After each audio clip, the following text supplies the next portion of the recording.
da gente ter muitos cultos de Natal nesse mês,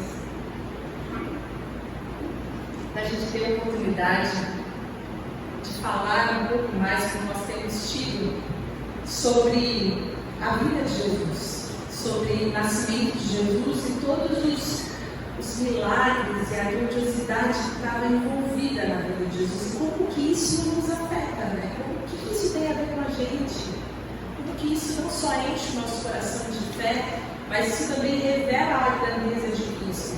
É importante a gente considerar que o que faz a nossa fé ser uma fé cristã, o que nos diferencia de outras religiões, que faz com que outras religiões não sejam consideradas cristãs, é justamente porque eles entendem a existência de Jesus, mas eles não creem em Jesus como sendo Filho de Deus, eles não creem em Jesus como sendo Deus. Então, quando nós abrimos as Escrituras, nós lemos cada relato, cada detalhe que está escrito aqui, que Lucas escreveu para Teófilo, para um grande pensador, reuniu, fez uma pesquisa de campo, colocou o nome das pessoas, o lugar onde elas estavam, para que pudesse ser aferido aquilo. Ele faz isso para que aquela pessoa pudesse crer, para que aquelas evidências, para que aquelas testemunhas pudessem certificar Teófilo, todos aqueles que receberiam essa carta, receberiam esse evangelho, de que de fato Jesus Cristo era o Filho de Deus. Então, quando a gente entra tem a oportunidade de ler esses capítulos, a gente está lendo aquilo que é a essência da fé cristã, aquilo que é a base da nossa fé cristã, que nós cremos na vinda de Jesus Cristo, que era um homem, que de fato existiu, não tem como negar a existência dele, mas que o Evangelho nos prova que ele era Deus. Ele foi anunciado como sendo o Filho de Deus, aquele que cumpriria todas as Escrituras, todos os detalhes e as movimentações sobrenaturais que aconteceram comprovam isso. E hoje a gente vai ter a oportunidade de ter a leitura do momento em que os anjos receberam o anúncio da vida de Jesus. 700 anos antes de Jesus nascer, existia um profeta que chamava Miqueias. Tem um livro na sua Bíblia que chama Miqueias. Sabia disso? Tem um livro na sua Bíblia que chama Miqueias. E nesse livro de Miqueias tem uma profecia, que aquele que seria o Messias, que aquele que seria o Salvador, e quando a gente está falando do Messias e do Salvador, a gente está falando daquele que foi prometido lá em Gênesis 3,15. Lá no começo, no primeiro livro da Bíblia, Deus prometeu para Abraão que viria aquele que pisaria a cabeça da serpente, aquele que seria o Messias, aquele que seria o Salvador. E ao longo de toda a palavra, de todo o Antigo Testamento, toda a movimentação, tudo o que aconteceu, todos os rituais, todos os sacrifícios, todas as profecias apontavam para esse momento, quando Jesus viesse. E uma dessas profecias é essa, que está em Miqueias 5,2, que fala o seguinte: mas tu, Belém Efrata, que é uma cidadezinha pequena, embora seja pequena entre as clãs de Judá, de ti virá para mim aquele que será o governante sobre Israel. Suas origens são no passado distante, em tempos antigos. E a palavra de Deus sempre se cumpre. Uma profecia que é profecia de verdade, você não precisa ficar muito preocupado com ela, porque o tempo vai dizer se ela é de verdade ou não, porque se for da parte de Deus ela vai se cumprir. E nesse momento, o que aconteceu para Maria e José, que estavam lá em Nazaré, e parar lá em Belém, nesse lugar que foi profetizado 700 anos antes de Cristo nascer? César Augusto, que era o governador na época, o cabeção do Império Romano, determinou que fosse feito um recenseamento, que as pessoas fossem registradas em suas cidades natal para um fim de tributação.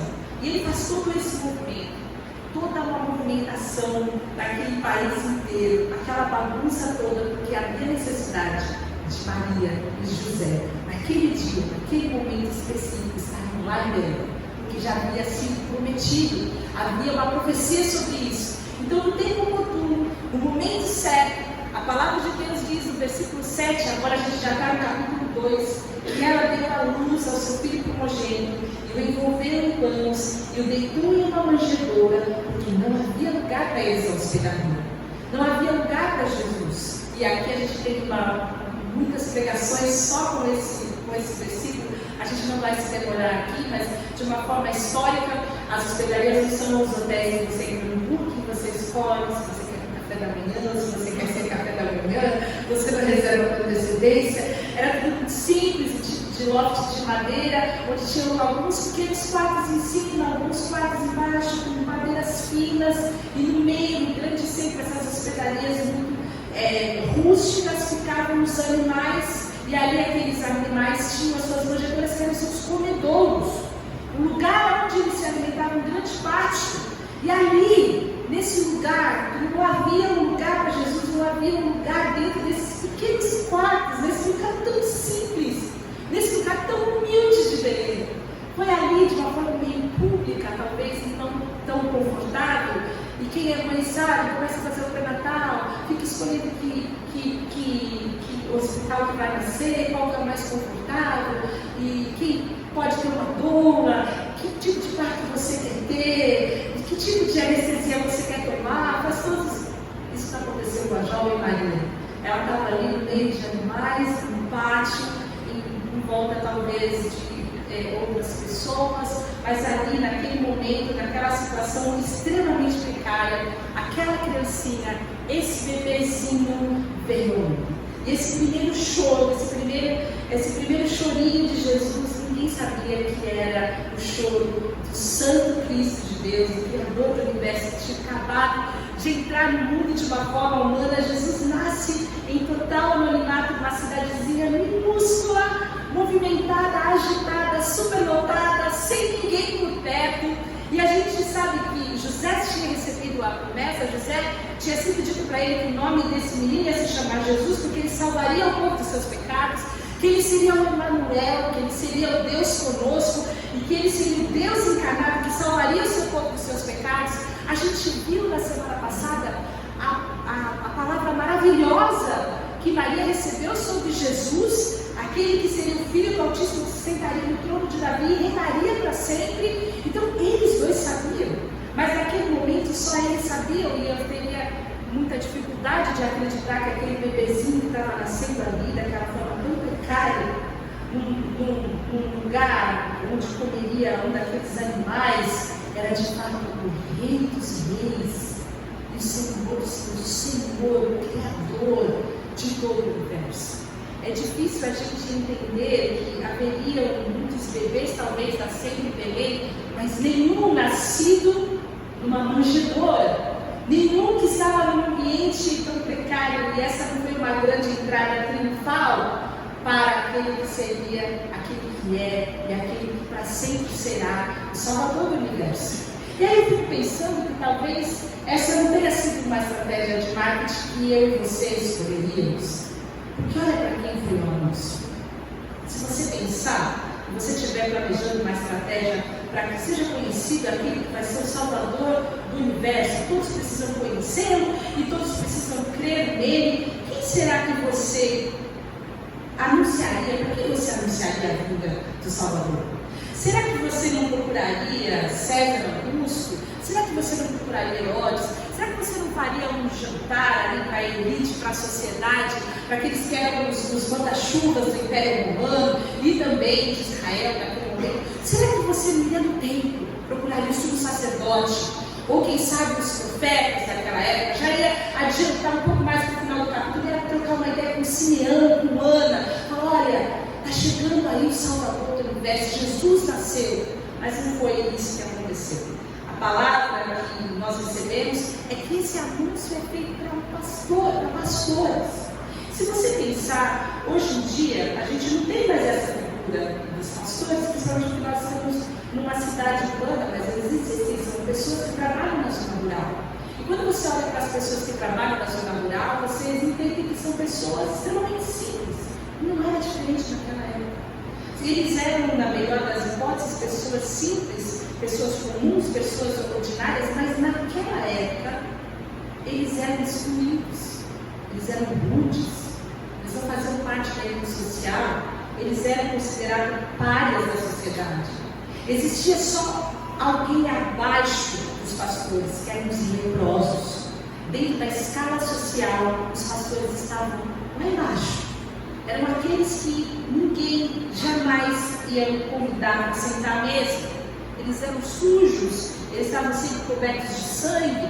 Provavelmente esses pastores estavam envolvidos a cuidar dos animais que seriam sacrificados, e eram muitos sacrifícios que eram realizados a fim de apagar o pecado de todo aquele povo.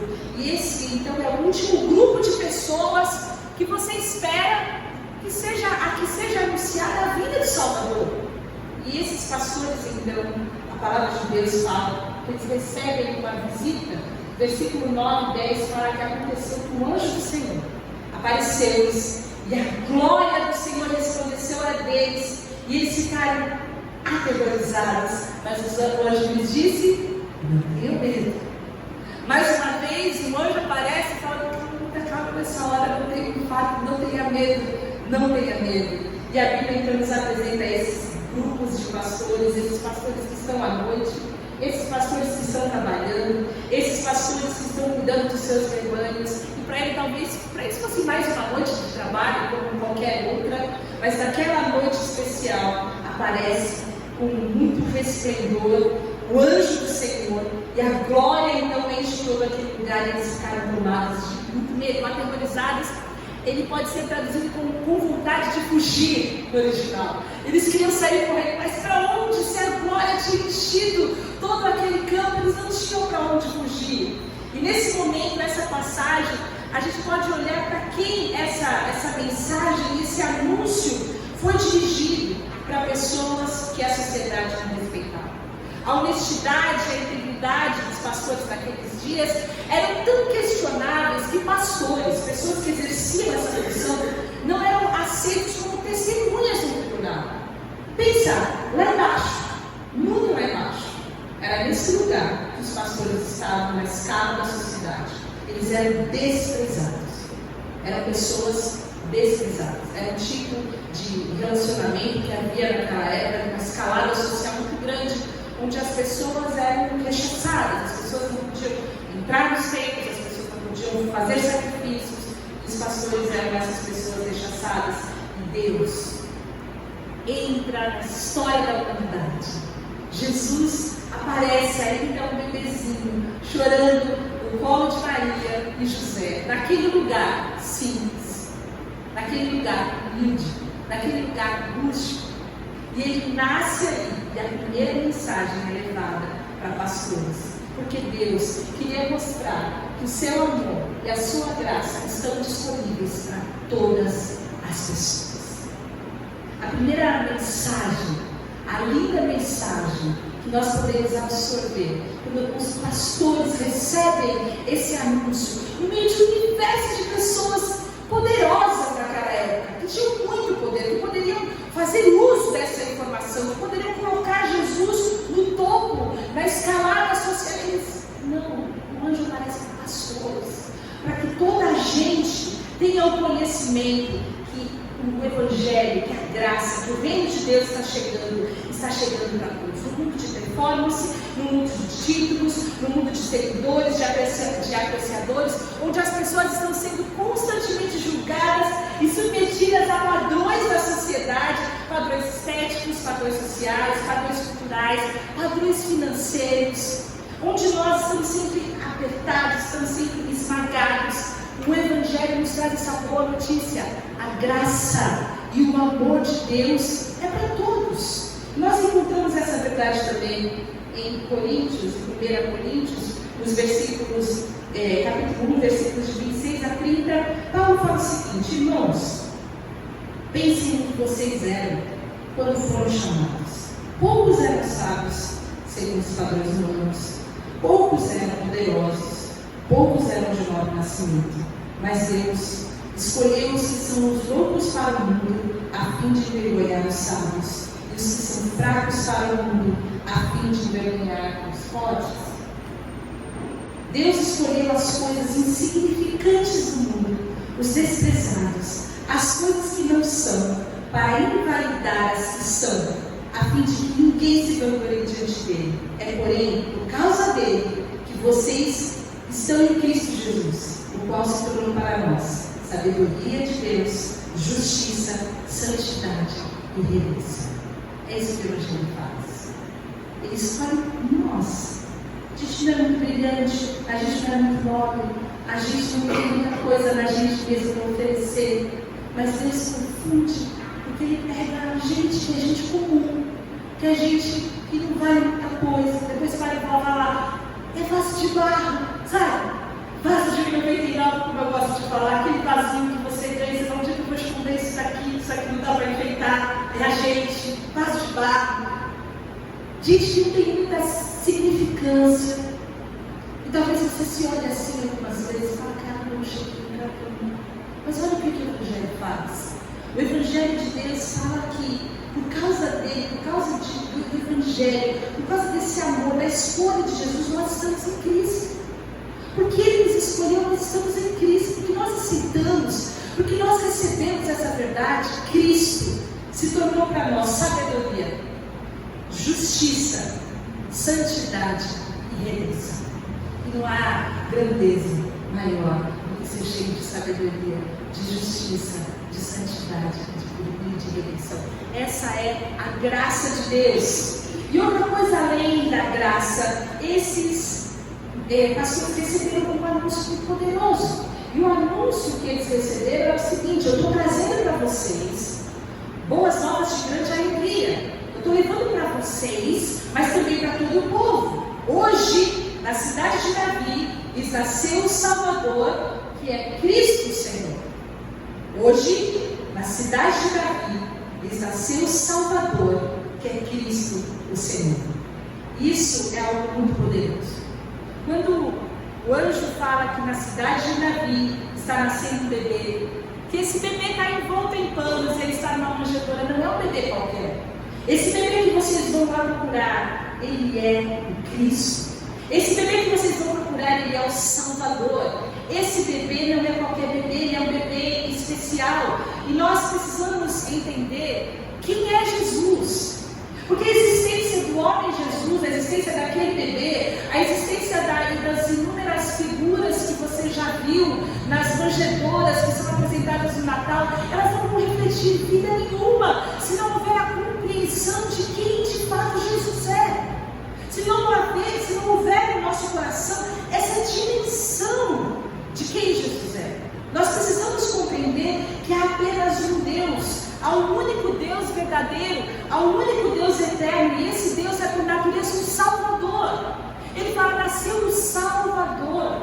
Quando nós falamos que Jesus Cristo é um Salvador, nós estamos falando que Ele é o Jesus, aquele que pode tirar de uma vez por todas o pecado da humanidade.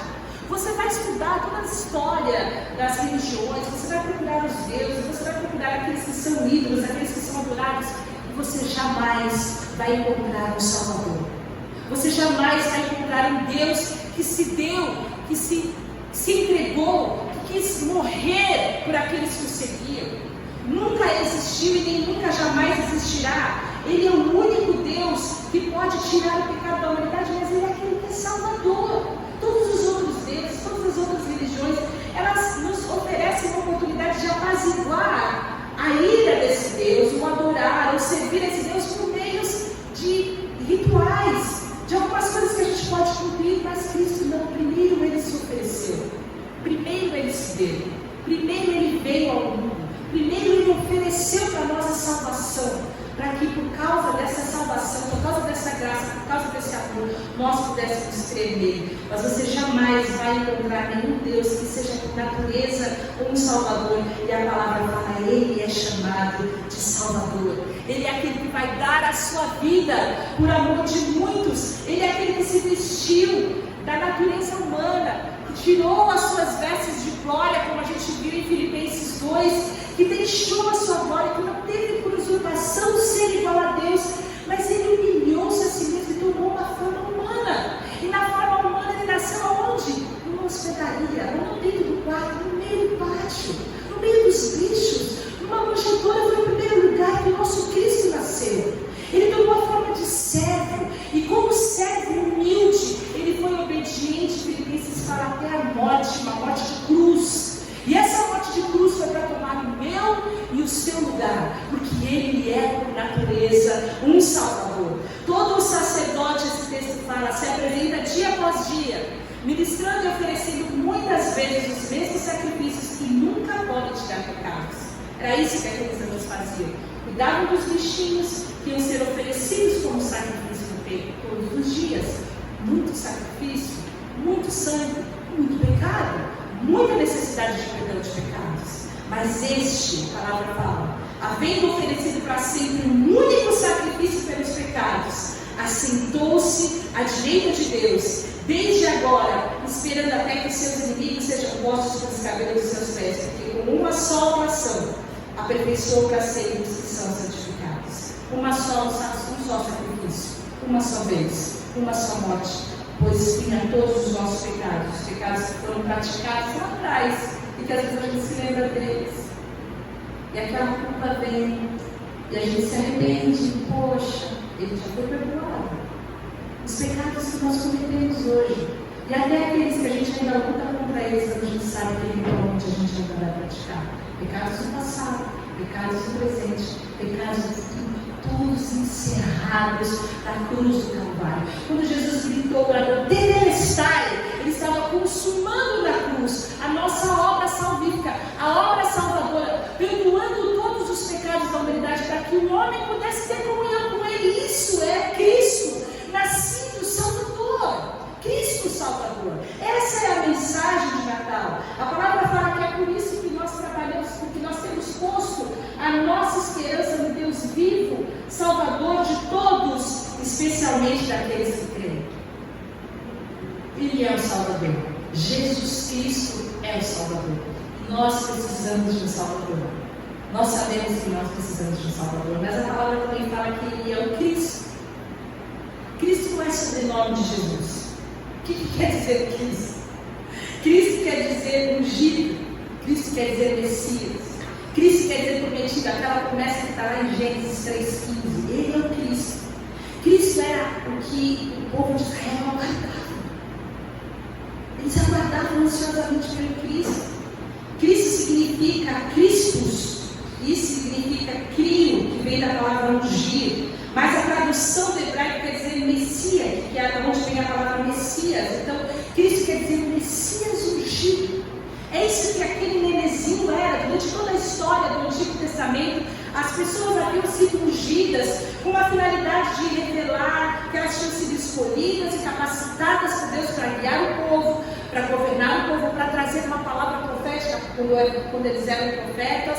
E essa unção que eles ocupavam era para que houvesse a imagem revelada do Cristo, apontada para Cristo. Porque de uma única vez o Cristo seria levantado, a promessa seria cumprida. Ele não seria só mais um ungido, ele seria o ungido de Deus. E era esse bebê que era o Emmanuel, Deus conosco. Era esse bebê que cumpria a profecia messiânica do Cristo prometido, maravilhoso conselheiro, o Deus forte, o Pai da eternidade, o Príncipe da paz. Era esse neném que havia sido prefigurado em todos os sacrifícios realizados todos os dias, desde lá de trás, em todo o Antigo Testamento, até o dia em que esse menino nasce.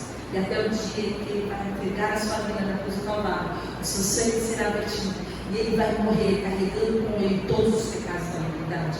Mas ele não é só o Salvador, ele não é só o Cristo, o ungido Messias, aquele por quem nós esperávamos desde o Antigo Testamento, mas ele também, a palavra fala que ele é o Senhor. O Senhor. E o Senhor quer dizer que ele é o Deus soberano. Eu queria ler com vocês alguns versículos de João. O texto fala, no princípio era o Verbo. O Verbo estava com Deus. O Verbo era Deus. Ele estava com Deus no princípio. Todas as coisas foram feitas por Ele. E sem Ele nada do que foi feito se fez. O Verbo estava no mundo. E o mundo foi feito por meio dele. Mas o mundo não conheceu. O Verbo se fez carne e habitou entre nós, cheio de graça e de verdade. E vimos a sua glória como a glória do unigênito do Pai. O Verbo é Jesus. O Verbo é Jesus. João está falando de Jesus. No princípio de todas as coisas, o Verbo, Jesus era Deus, ele estava com Deus, ele criou todas as coisas. Sem Jesus, nada do que foi feito se fez. Sem Jesus, todas as coisas foram feitas, a palavra fala que foram feitas por meio dele. Mas quando ele veio ao mundo, o mundo não conheceu. Esse Jesus, que era o Salvador, que era o Cristo, era o Senhor Criador. E a palavra fala que ele se fez carne, ele habitou no mundo que ele criou. E ele veio e esteve conosco, cheio de graça e de verdade. E João fala, nós vimos a sua glória como a glória do unigênito do Pai. Ele é o Messias, ele é o Cristo, ele é o Salvador, mas ele também é o Senhor. Ele é aquele, como a gente canta, que controla os relâmpagos e os trovões. Ele é o Deus Todo-Poderoso que controla os planetas e as galáxias. E ele está agora lá em Belém, numa cidade minúscula, e não tinha lugar para ele dentro de um quarto, ele nasceu no pátio mesmo. E ele está envolvido em panos, deitado numa manjedoura, e pastores indignos. A história da sociedade, pessoas que não eram dignas de se assentarem na mesa com outras pessoas que se julgavam superiores a elas mesmas, mas recebem o anúncio do anjo do Senhor que enche aquele lugar com a sua glória e fala, nasceu o Salvador. E essa é uma boa nova de grande alegria, porque vai vir uma paz sobre toda a terra. E esse anjo aparece, e junto com ele uma multidão, uma milícia celestial louvando a Deus, dizendo, glória a Deus nas alturas e paz na terra, boa vontade para com os homens. Essa multidão de anjos é uma quantidade de anjos que não se podia contar. Você consegue imaginar isso? É muito doido quando você começa a ler e imaginar o que está escrito na palavra. Porque eles estavam num campo aberto, cuidando de pastores, e de repente eles olham e o céu está coberto de anjos cantando glória a Deus nas maiores alturas, paz na terra aos homens de boa vontade. Essa é a entrada triunfal anunciada para humildes pastores. E aqueles pastores então têm algumas possibilidades diante desse anúncio. O texto que nós lemos, já traz o spoiler, eles resolvem reconhecer e eles falam, olha, a gente precisa ir até Belém, a gente precisa ver quem é esse bebê. Quando os anjos foram embora, falaram, vamos até lá. Mas pensa comigo, eles podiam ter tido outras lições. Eles podiam ter sentado, debatido, escolhido quem é que vai ficar com as ovelhas, ou falar, esse negócio não é pra gente, que negócio estranho é esse, vocês não estão morrendo de medo, e se tiver mais anjo por lá, o que é que será que vai estar acontecendo? Mas não, o que eles fizeram? Eles escolheram crer, eles escolheram ser conduzidos por essa fé, e eles falaram, vamos ver se essas coisas são verdadeiras, e eles largaram tudo, e eles foram até lá para conhecer a Jesus, e essa é a única resposta que o nosso coração pode dar ao convite de Jesus.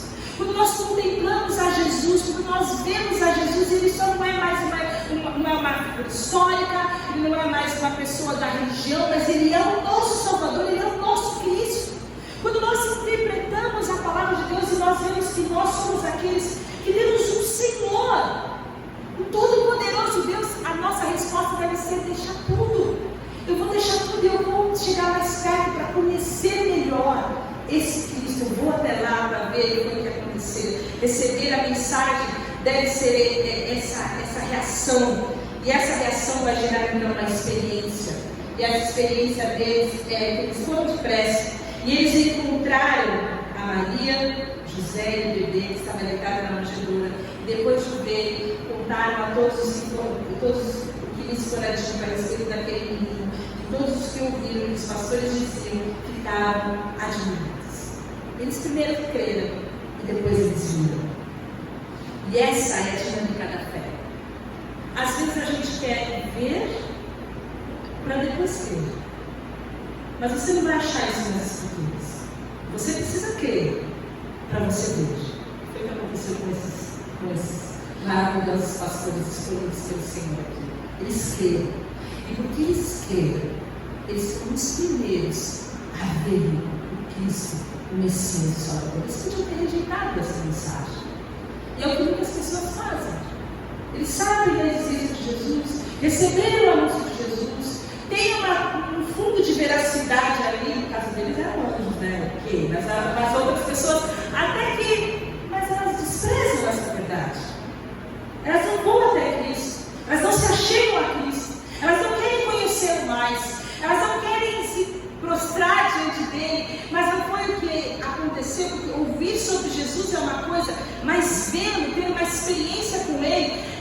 nós nos demovermos do lugar onde nós estamos, largar muitas vezes algo que nós estamos fazendo, que nos impede de contemplar o Cristo e ir até Ele. O chamado de Cristo é mas o movimento de irmos até Ele é uma decisão pessoal. Uma decisão que todos nós tomamos todos os dias. Ou nós ficamos envolvidos com as nossas ovelhas, ou nós vamos até o Cristo todos os dias.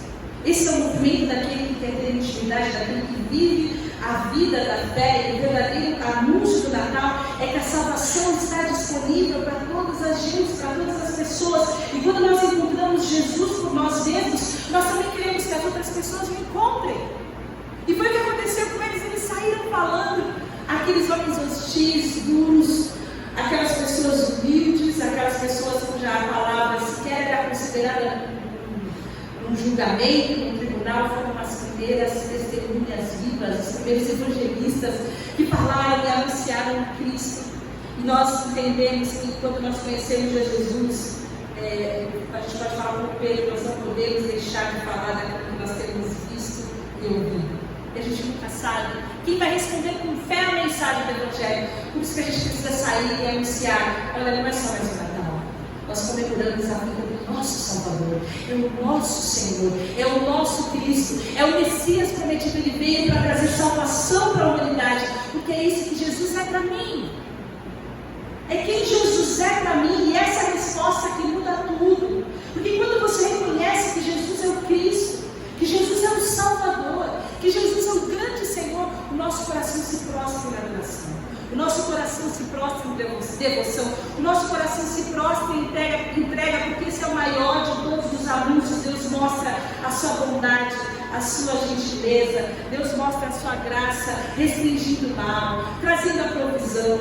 Ele mostra a sua beleza, Ele mostra a alegria, Ele mostra a compaixão. Existem várias possibilidades das pessoas verem a bondade de Deus nas suas vidas, mas isso não as impede de tomar uma decisão de reconhecer Cristo como sendo o seu pessoal Salvador, o seu Salvador, aquele que é poderoso para redimir os seus pecados e aquele que é poderoso para levar para eles para uma vida eterna, uma vida de graça, uma vida de abundância. Então, como o anjo disse, nasceu para vocês o Salvador. Essa era toda a grandeza e o significado que nós podemos trazer para o nosso Natal. O Filho do Homem, Ele veio para buscar e salvar aquilo que se havia perdido. E esse é o grande sentido do Natal. De todas as coisas, Ele é o Salvador. E Ele nasceu para trazer salvação a todos nós. E o anúncio que os anjos trazem para nós é: Cristo nasceu, paz na terra. Cristo nasceu, paz na terra. Quando Jesus entra na nossa vida, é que nós encontramos a verdadeira paz. Por isso que Ele é o príncipe da paz. Jesus traz a paz com Deus. Porque sem Cristo, nós que éramos inimigos de Deus, que estávamos afastados de Deus, que estávamos fora da aliança, agora nós somos chamados família de Deus. Agora todos os que creem, a palavra de Deus fala que todos têm o poder de ser chamados filhos de Deus. Então, por causa de Jesus, que veio para ser o nosso Salvador, nós temos paz com Deus. Podemos nos relacionar com Deus, não mais por meio de sacerdotes, mas com o nosso Abba, com o nosso paizinho. A gente pode ter um relacionamento de intimidade com Ele. A graça de Deus e a presença de Jesus na nossa vida traz paz com o outro. Porque essa paz que ela é derramada sobre nós permite que os nossos relacionamentos quebrados sejam curados. Quando a gente tem a Cristo como a nossa referência, nós aprendemos a amar, nós aprendemos a perdoar, nós aprendemos a ser pacientes, nós aprendemos a ser mansos.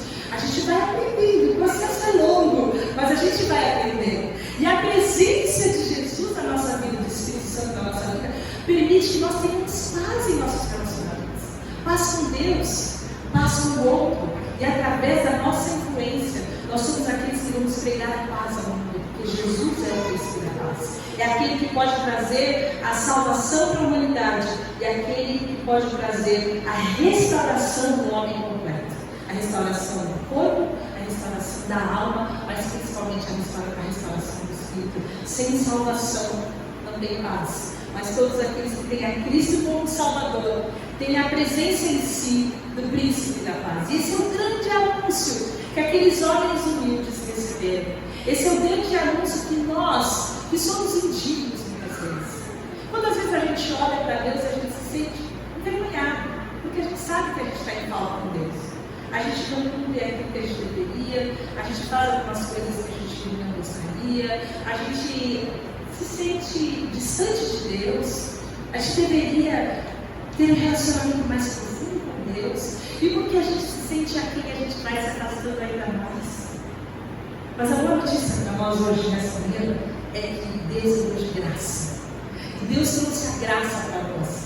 Ele trouxe a graça para que todas as pessoas que crescem pudessem desfrutar da companhia, dessa unidade, dessa paz, da paz de serem chamados filhos de Deus. Jesus Cristo então nasceu, o Salvador, o Cristo, o prometido, o cumprimento de todas as profecias, mais de 300 profecias.